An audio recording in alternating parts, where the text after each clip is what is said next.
absolutely love this, and more than anything else, just the way it was shot, but also like the moments that settle.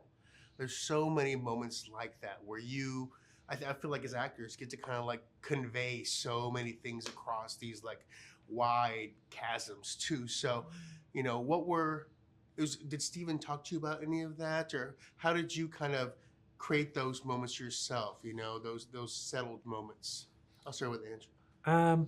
There were so many distinct moments of kind of wit as well as unreal. I wouldn't necessarily call it comedy, but certain lightness between them interplay.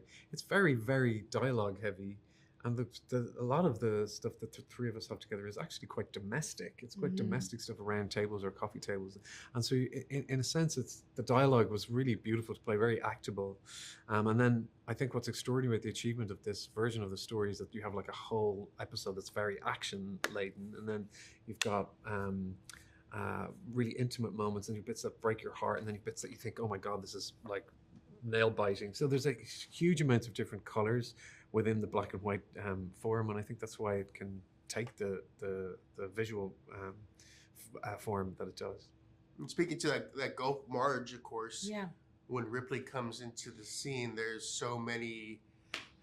And any person knows those eyes. Like there's a lot of Yeah. there's a lot of emotion behind them as well. Yes. So, what was did you guys start early on, or how did you guys shoot in the sense of where you were emotionally when you kind of met Ripley, or how those things worked too?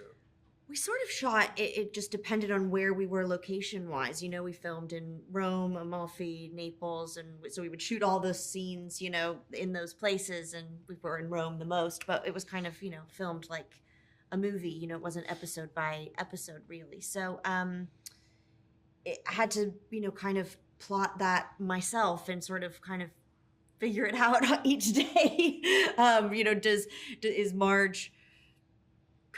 she completely doesn't believe Tom here, or maybe she believes him a little bit, or kind of modulate Marge's reality, because I think the series is a lot of it is from Tom's perspective, and the scripts were kind of written from Tom's perspective, and so I think the other characters, Dickie, Marge, we kind of had to create our own realities and our own narratives, and what world are we living in, and how does Ripley's narrative and our narratives intertwine or diverge. And so that was kind of a lot of the sort of internal work that I put in with an Aperol Spritz on the beach.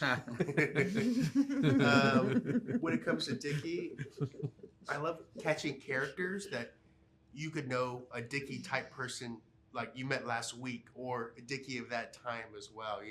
His personality. I'm an artist. I'm this. I can do whatever I want. The world is my oyster as well too. So how did you kind of first kind of walk into him?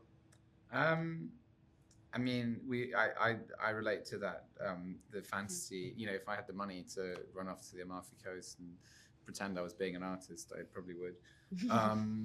And there's a sweetness to him, and he tries it on, like he says, I'm an artist, and then you get in the studio, he's like, okay, I'm not that good, and I find that really touching, because he's really trying to play that role, and he's run away from his parents, and he's kind of, you feel like there's a real kind of happy-go-lucky element to him, and he's just trying to string it out as long as he can, and that naivety allows for his mishandling of the Tom situation that leads to something that I won't describe for the fear of ruining it for anyone who hasn't read the book. Anyway, so yeah, I just think he's a sweet. In a way, he has to be caught between Marge and Tom. Marge's suspicion, but he knows that he has to kind of steal up and kind of do the right thing, take Tom to San Remo and say, I think you should move on now. But there is a real connection with Tom, so it's not an easy thing, and he's a nice guy.